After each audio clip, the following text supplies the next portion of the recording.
नई दिल्ली के एक पुराने इलाके में एक हवेली थी जो अब खंडहर में बदल चुकी थी। यह हवेली पहले किसी रईस परिवार की थी, लेकिन अब इसे लोगों ने छोड़ दिया था। कहते हैं कि इस हवेली में एक भूतनी का साया था जिसे लोग रात की रानी कहते थे। रात के समय हवेली के आसपास के लोग अजीबोगरीब आवाजें सुनते थे और हवेली की खिड़कियों से एक परछाई को देखते थे।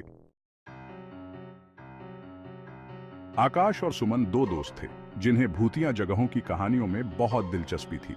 उन्होंने कई बार इस हवेली के बारे में सुना था, लेकिन कभी हिम्मत नहीं जुटा पाए थे। एक दिन उन्होंने तय किया कि वे हवेली की सच्चाई जानने के लिए वहां जाएंगे और सभी अफवाहों का पता लगाएंगे। उन्होंने इस बात का फैसला किया कि वे आधी रात को हवेली में जाएंगे। सुमन, क्या तुम सच में इस हवेली में जाना चाहती हो?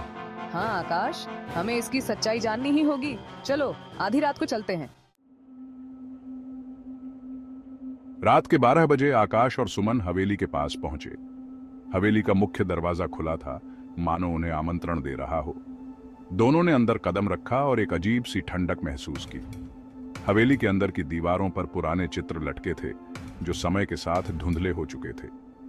फर्श पर धूल जमी थी और जगह जगह मकड़ी के जाले लटके हुए थे।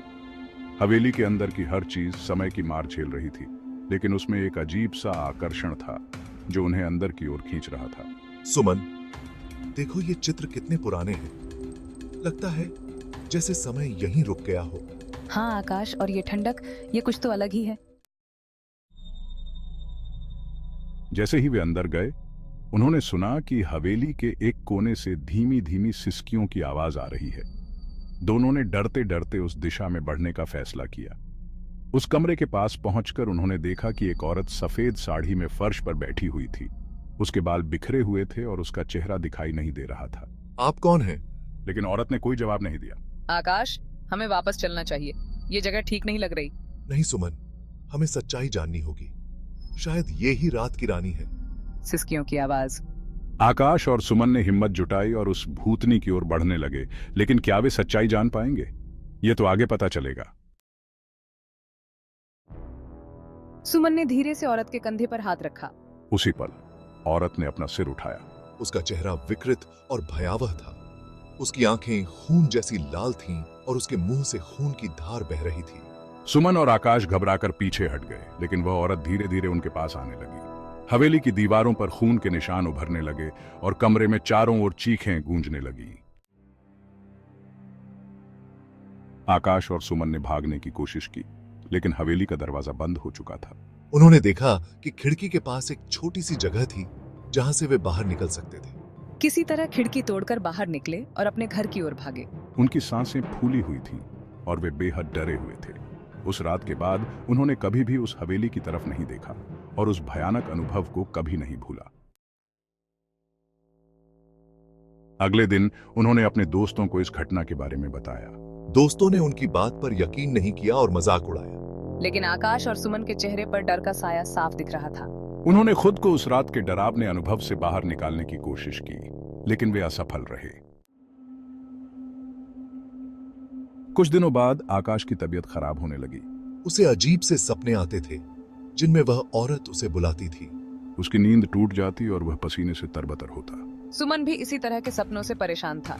दोनों ने महसूस किया कि वे इस हवेली की भूतनी के शिकार हो गए हैं। उन्होंने निर्णय लिया कि वे इस समस्या का समाधान ढूंढेंगे।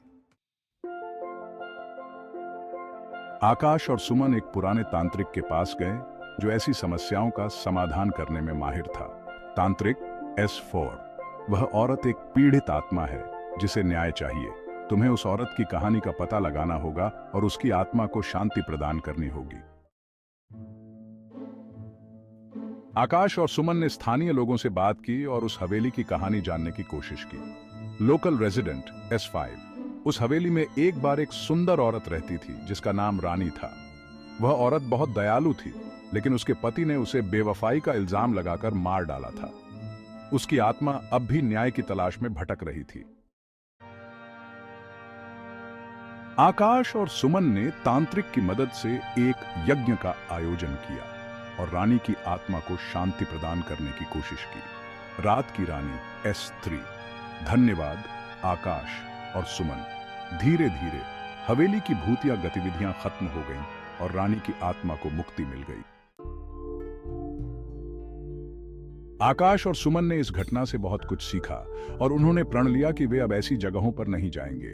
आकाश S1 आज भी लोग उस हवेली की कहानी सुनाते हैं और कहते हैं कि हमने एक पीड़ित आत्मा को शांति प्रदान की थी। सुमन S2 इस कहानी ने नई दिल्ली के इस पुराने इलाके को एक नई पहचान दी है और लोग इसे एक साहस और आत्म बलिदान की कहानी के रूप में याद रखते हैं।